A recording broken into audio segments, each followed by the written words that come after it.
Boche gold and diamonds. Buy now, pay later. Ottapalam നഗരസഭയിൽ തെരുവ് നായ ശല്യം പരിഹരിക്കാൻ സുപ്രീം കോടതി ഉത്തരവ് പ്രകാരമുള്ള നടപടികൾ തുടങ്ങാൻ കൗൺസിൽ യോഗത്തിൽ തീരുമാനം. അധ്യയന വർഷാരംഭത്തിന് മുൻപ് വിദ്യാലയ പരിസരങ്ങളിൽ നിന്നും തെരുവ് നായ്ക്കളെ നീക്കും. നായപിടുത്തക്കാരുടെ ക്ഷാമം പ്രതിരോധ നടപടികൾക്ക് തടസ്സമാണെന്ന് പ്രത്യേക കൗൺസിൽ യോഗം വിലയിരുത്തി. ഇത് പരിഹരിക്കാൻ നായപിടുത്തക്കാരെ തൽക്കാലം പുറത്തുനിന്ന് എത്തിക്കും. വിദ്യാലയ പരിസരങ്ങളിലെ നായ്ക്കളെ ആദ്യഘട്ടത്തിൽ ഇവിടെ നിന്നും ഒഴിവാക്കും. പിടികൂടുന്ന നായ്ക്കൾക്ക് പേവിഷ പ്രതിരോധ കുത്തിവയ്പ് നൽകും. ഇതിനുള്ള പണം തൽക്കാലം തനത് ഫണ്ടിൽ നിന്നും കണ്ടെത്തും. ABC പ്രോഗ്രാം കാര്യക്ഷമമാക്കാനും യോഗം തീരുമാനിച്ചു.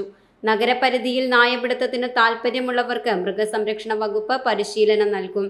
പ്രതിരോധ പ്രവർത്തനങ്ങൾ ഏകോപിപ്പിക്കാൻ നഗരസഭാ സെക്രട്ടറി അധ്യക്ഷനായി മൃഗസംരക്ഷണം, ആരോഗ്യം, തദ്ദേശ ഭരണ വകുപ്പുകളിലെ ഉദ്യോഗസ്ഥരെ ഉൾപ്പെടുത്തി ചട്ടപ്രകാരമുള്ള കമ്മിറ്റിയെ നിയോഗിച്ചു. നഗരസഭാ പ്രദേശത്ത് പ്രവർത്തനം നിലച്ച ഏതെങ്കിലും കരിങ്കൽ ക്വാറികളിൽ തെരുവ് നായ്ക്കൾക്ക് ഷെൽട്ടർ ഹോം തുറക്കാനാകുമോ എന്നതിന്റെ സാധ്യത കൂടി പരിശോധിക്കും. കഴിഞ്ഞ വർഷത്തെ കണക്ക് പ്രകാരം നഗരസഭാ പരിധിയിൽ 1257 തെരുവ് നായ്ക്കൾ ഉണ്ടെന്നാണ് കണക്ക്.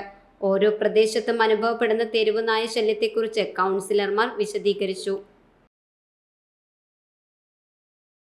Time kids pre school, Mannannur road, Vaniyamkulam. Dot view news.